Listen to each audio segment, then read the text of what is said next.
Udah merasa paling cakep loh, hah? Muka kayak babu aja bangga. Harusnya lo sadar diri, gigi lo juga berantakan gitu, nggak usah sok-sokan mau musuhin si A.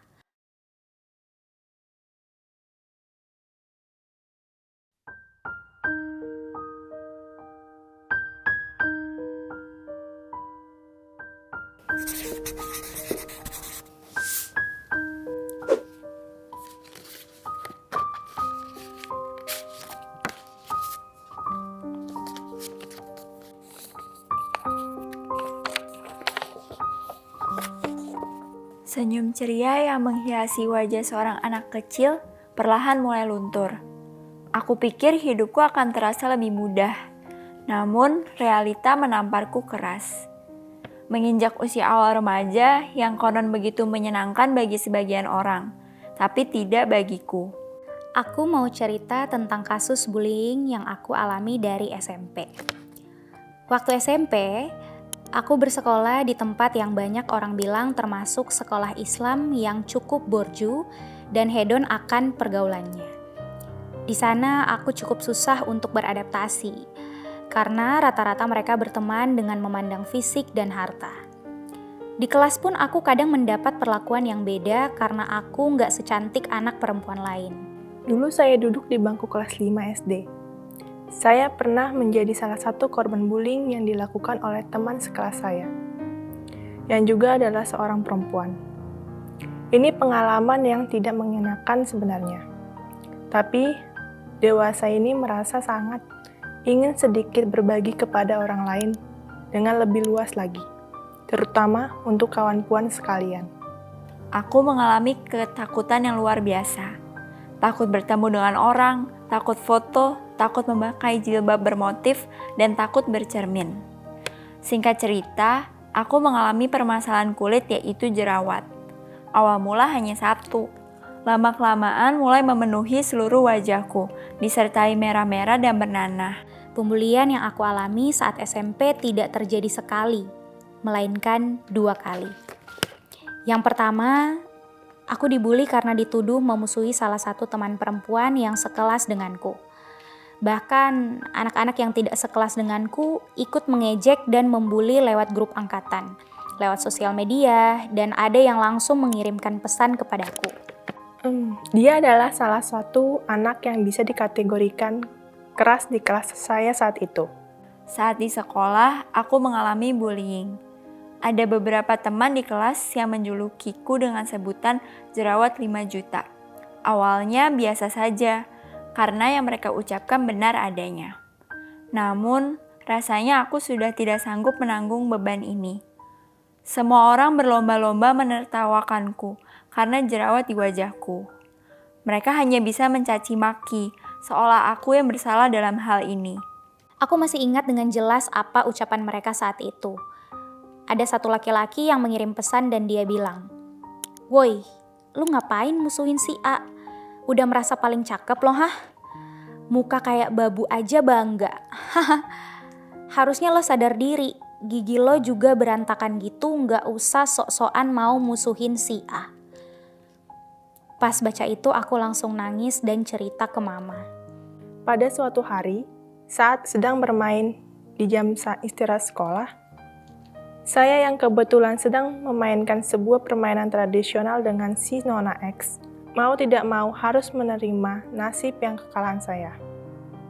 Sebagai bentuk hukuman dari lawan main yang kalah kelak, maka ia akan menanggung satu hukuman dari si pemenang. Saat itu, di bawah terik matahari di siang bolong, saya diminta untuk berlari beberapa kali untuk mengelilingi sekolah yang cukup luas. Apakah ada seseorang yang menginginkan wajahnya berjerawat? Tentu tidak ada.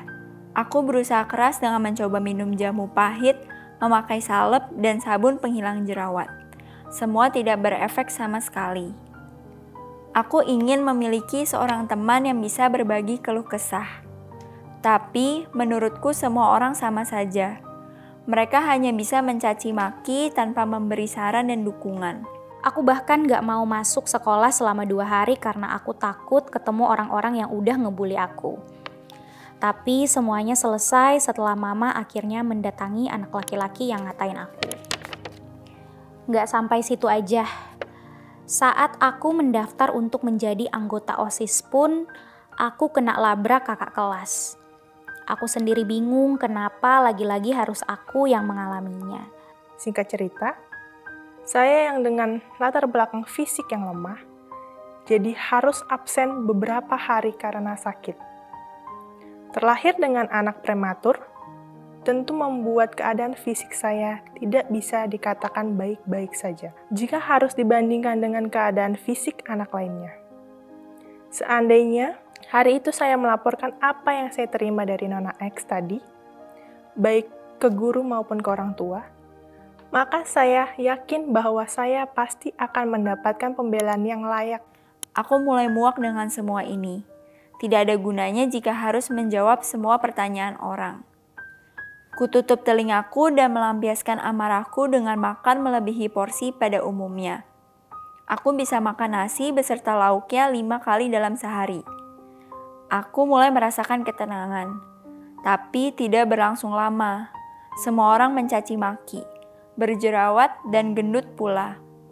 Rasanya bagai ditikam belati, sangat sakit.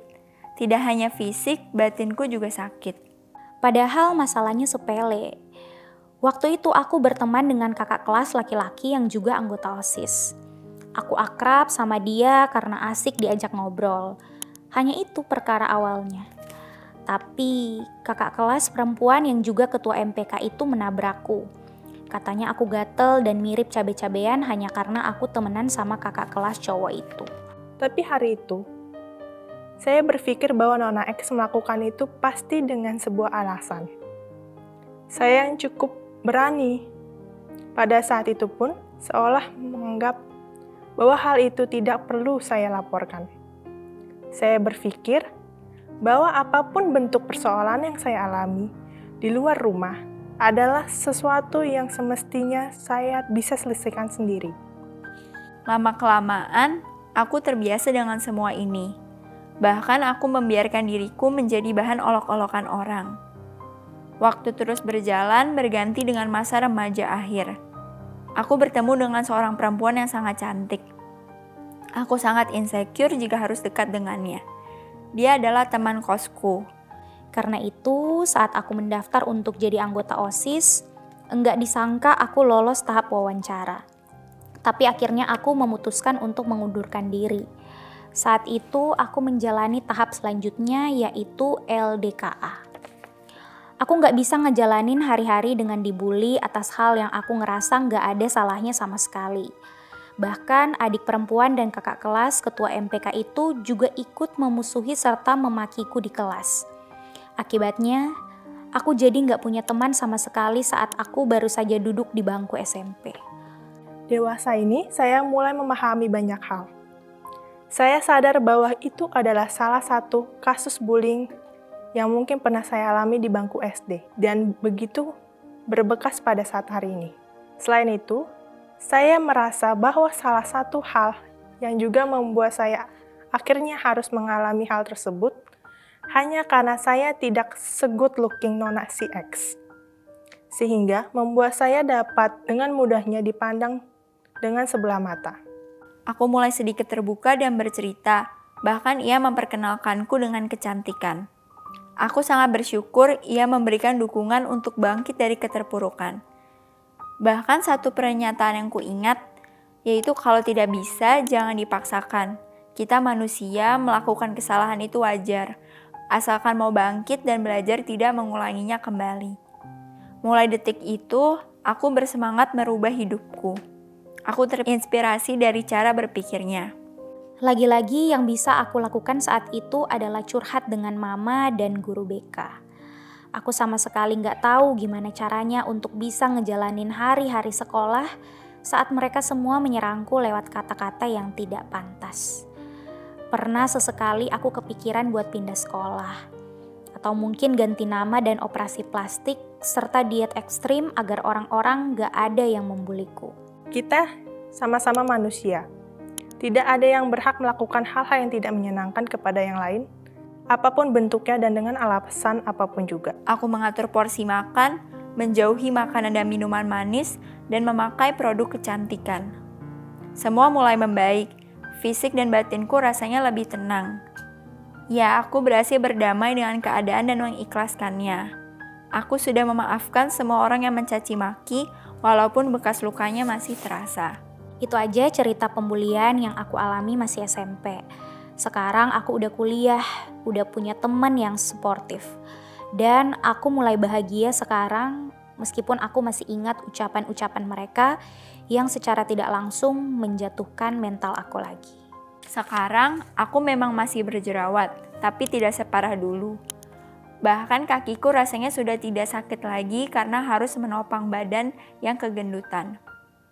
Aku ingin menyampaikan pesan bahwa jangan pernah membuli seseorang, karena kita tidak pernah tahu dampak yang dirasakannya. Mungkin bagi kalian hanya kalimat biasa. Satu hal yang perlu diingat, mental setiap orang itu berbeda-beda.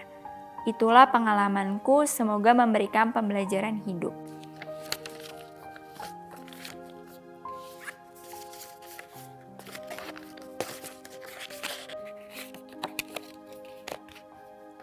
Kamu adalah wanita yang kuat, aku bisa katakan kayak gitu karena kamu berani untuk share dan kamu berani untuk cerita. Nah, aku turut senang karena kamu bisa punya teman yang suportif sekarang.